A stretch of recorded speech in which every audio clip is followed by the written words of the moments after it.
in Christ. When Paul says, I'm letting all of that go, and the straining and the pressing in are not actions, it is the intensity of the embrace. It's the intensity of the embrace. Do we want to finish well? Then I'm saying, for my own life, for each of us in this room, let go of the old.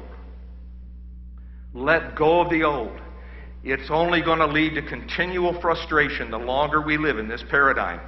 It's only going to mess you up. It's only going to keep you in a place of futility. Let it go. Why? Because when we let it go, we then are found in the place of being, which is the proper place for the experiencing of what is about to take place. God says, be holy. Be holy. Didn't say do holy. Be holy. For I am holy. You died with me, and you are holy, for I am holy. So be. That's good, isn't it? All right.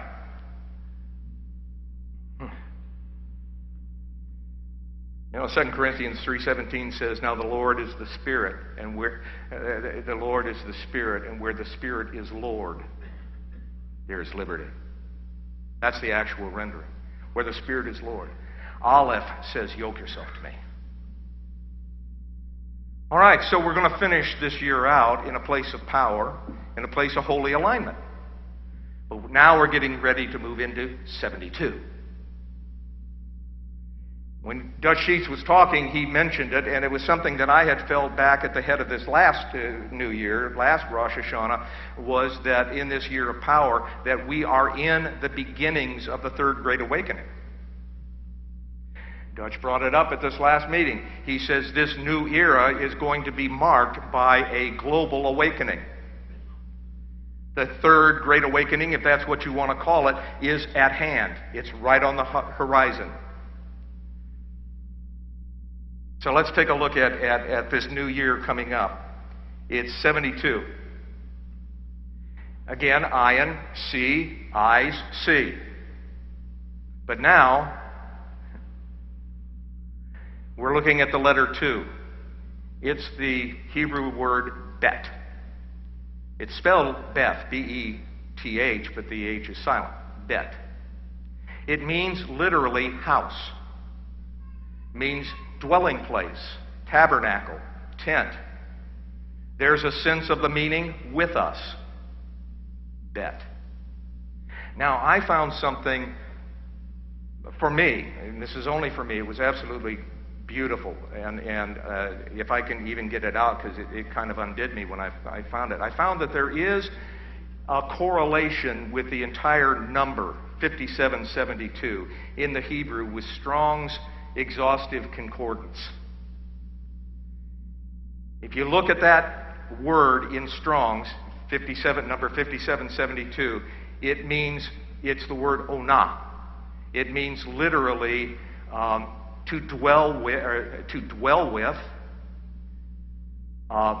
parentheses, sexual, parentheses, cohabitation, duty of marriage. Here I have an image beginning to open up before me of house. Who is the house? What is the house? We are the house. I am the house. I am the dwelling place of God. I am the tent of meeting with Him, as it were. I am the tabernacle. God says, I have established my throne here. I have set the soles of my feet here. I am in the dwelling place with you. All right?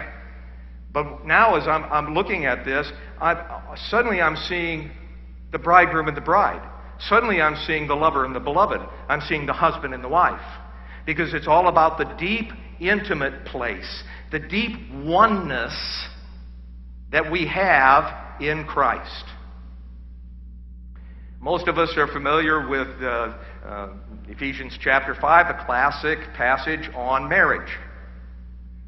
Probably 99 9/10% of the marriage ceremonies, at least in Christian churches, this passage is read. Husbands, love your wives, as Christ loved the church, and all the rest of it. In that passage, Paul quotes out of Genesis chapter 2.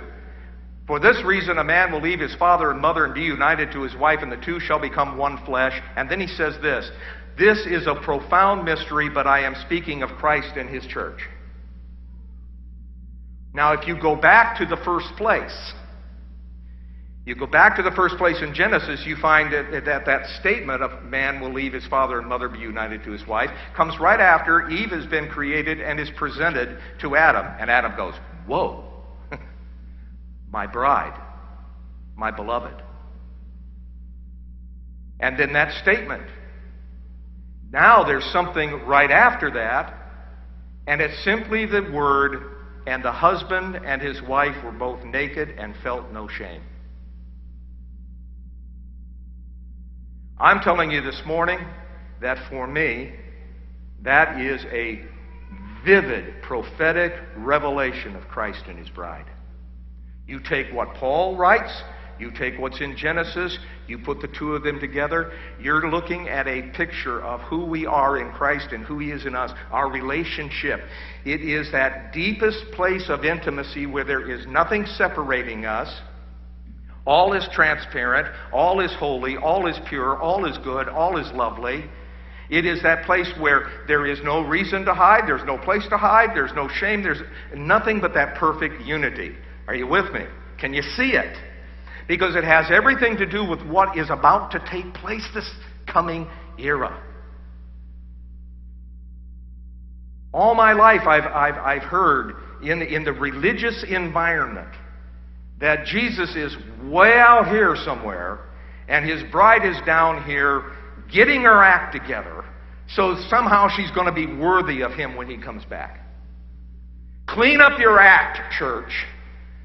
Do whatever it takes to make sure that you make yourself spotless and without wrinkle. And I'm telling you that is part of the deception of the serpent. Because when the blood was applied to me, when I became one with Christ, Paul says in this passage in chapter 3, since then you've been raised with Christ. It's not just the death, but the resurrection. The two have become one. The two have become one. I can take man has left father and mother. That's leaving the earthly paradigm and be united together. There's nothing separating you from Jesus. He's not over here waiting for you to clean up your act. Suddenly, Song of Songs makes more sense. My little dove in the cleft of the rock, show me your face. Let me hear your voice, for your voice is sweet and your face is lovely. You ravish my heart, my sister, my bride. You ravish my heart with one glance of your eye. You are altogether beautiful. You are altogether glorious.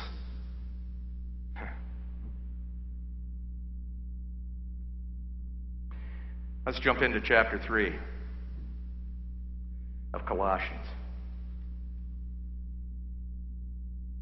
So we're hanging on to the house, and we're hanging on now to this intimate place. By the way, while you're grabbing these chapter 3, one other thing.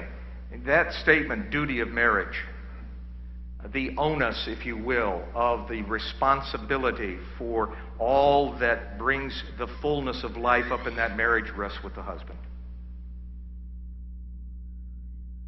I'm speaking to me, I'm speaking to every husband in the house. To every man who wants to be a husband. As it were, the prophetic drama, the husband stands as an image of Christ.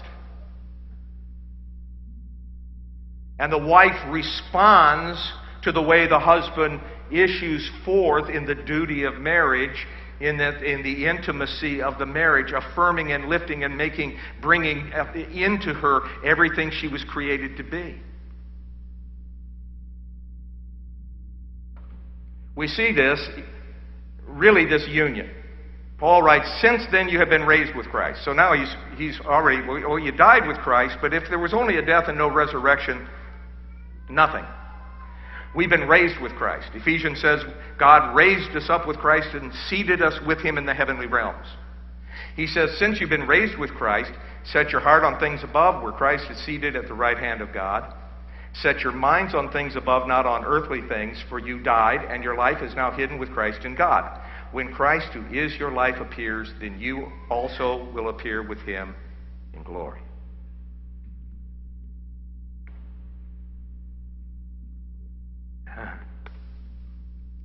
This is eternal. This is not religion. Where are we in Christ? We are seated with him in the heavenly realms. The two have been made one. Paul says, as a result of that, then the setting of the fiber of your being, your heart, your mind, the totality of who you are as a person, set it on the heavenly realms, not on the earthly realms. See. See. See. Set is not an action. Set is a place of being. Example for me, and it's the only one that I really, came up with because I'm so familiar with it, is in construction. When the footings of a building or a house, they say they're being set. And the concrete is poured into the footings. And then it says that the concrete sets. Once the concrete sets, it doesn't do anything. In fact, you don't want it doing anything. You don't want the footings moving around doing stuff because the house will fall down. It simply is. It sets. Boom. There it is. Everything in my relationship with Christ is built upon this place of setting myself in him. There's no straining to do it. There's no working to do it. There's the being. Set yourself. Why? Because I am in him, he is in me. I'm in the heavenly realms with him, he's in the heavenly realms with me. All is made one. Okay? All right. And because of the requirement of the husband to fulfill his duty, Christ is duty bound by his blood, his resurrection, by his covenant of marriage with us to do for us what he's promised he would do.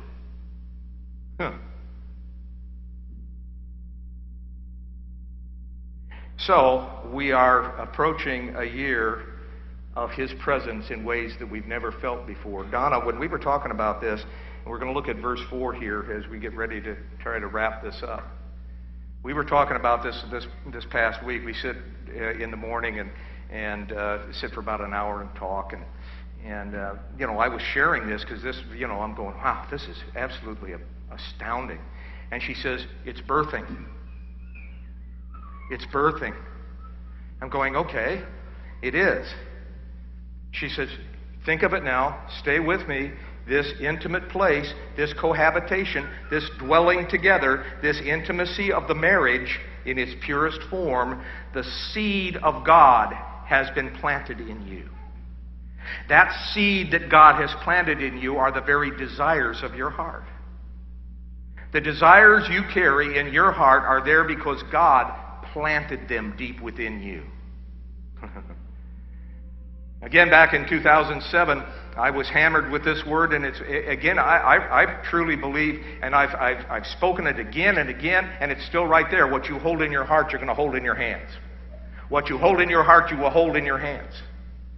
And I'm saying that come the head of the new year, entering into a new era, what you've been holding in your heart, you are going to be holding in your hand because God is the time of birthing is at hand. There's something taking place where the blood-redeemed children of God maturing into sons are about to be revealed.